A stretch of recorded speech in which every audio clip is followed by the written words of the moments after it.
इसका एक तरीका और है फिगर बनाने का, पूरा ही मैं दोबारा से बनाता हूँ। देखें आप फिर से देखें, ये एक सर्कल है जिसका सेंटर यहाँ है O, और दूसरा सर्कल ऐसे समझें, एक बार और दूसरा, इसका सेंटर बच्चों यहाँ है, ऐसे समझो, सही। अब इसका मैंने O माना, दोनों के सेंटर का जो डिस्टेंस है बच्चों वो है कितना, बोलो 4 सेंटीमीटर, सही है।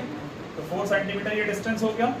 अब कह रहे हैं कि जो छोटा सर्कल है उसका जो, अब देखिए एक बात यह है कि इसका अगर मैं यहाँ से यहाँ ज्वाइन करता हूँ तो कितना रहेगा, 5 सेंटीमीटर, सही है।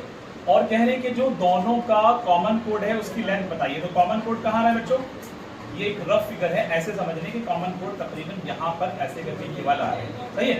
ये आपका मैंने P पॉइंट इसको माना था, तो इसको मैं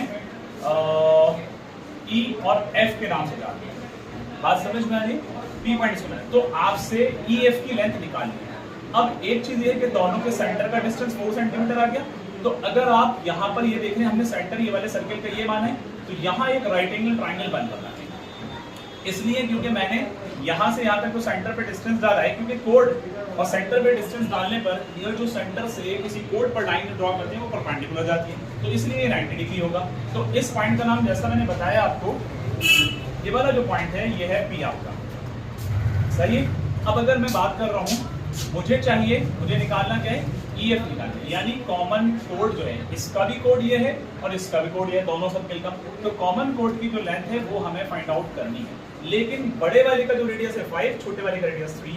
तो अगर मैं इसके अकॉर्डिंग देखता हूँ तो सोल्यूशन ये कहता है कि यहाँ जो है सेंटर से किसी भी कोड पर, अगर जैसे मैंने यहाँ पर बात की OP इज परपेंडिकुलर ऑन, कह सकते हैं EF। ऐसा क्यों कहा, बाय थ्योरम, कौन सी थ्योरम है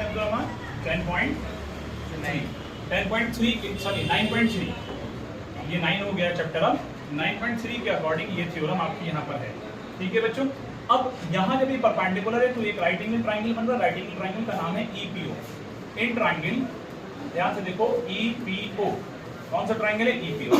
EPO की अगर बात करेंगे तो EPO के अंदर ये 90 डिग्री के सामने हाइपोटेन्यूज होगा, तो इसका है OE का स्क्वायर बराबर होगा OP, यानी OP जो है दोनों सेंटर का डिस्टेंस है, इसका स्क्वायर प्लस, और P जो है वो कॉमन कोड का बीच का पार्ट है, यहाँ से यहाँ तक का पार्ट है। और ये भी बात आप लोग जानते हैं कि सेंटर से, किसी सेंटर से, क्योंकि बड़े सर्कल के सेंटर से इसके कोड के ऊपर जो डिस्टेंस डाला गया है, जो लाइन ड्रॉ की गई है, वो इसको कोड को बाइसेक्ट भी करता है।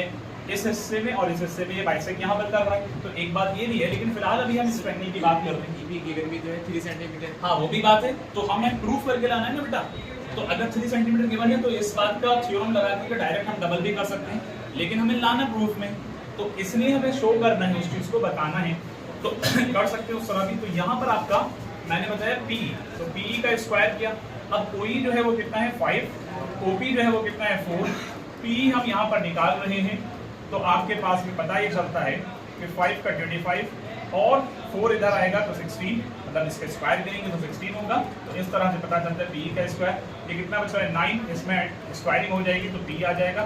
तो मालूम ये हुआ कि आपके पास में जो P का मेजरमेंट है बच्चों वो होगा 3 सेंटीमीटर। कितना है बच्चों, 3 सेंटीमीटर। अब P जब 3 का है तो एक थ्योरम 10.4 ये कहती है कि जब हम सेंटर से किसी कोड के ऊपर लाइन ड्रॉ करते हैं तो परपेंडिकुलर तो होती है, लेकिन कहीं ना कहीं उसको बाइसेक्ट भी करती है। तो इसका मतलब ये है कि मुझे जो निकालना है, क्या निकालना है बच्चों, EF निकालना है, ये वाली पूरी लाइन। तो EF निकालने का मतलब होगा कि वो बाइसेक्ट कर रहा है ये वाली लाइन इसको, तो ये 3 का है तो इधर का भी 3 का होगा, तो EF is equal to 2 into PE चला जाएगा। बात समझ में आई, तो 2 इंटू 3, तो इसका मतलब पता चला 6 सेंटीमीटर का आपका EF निकल करके आएगा।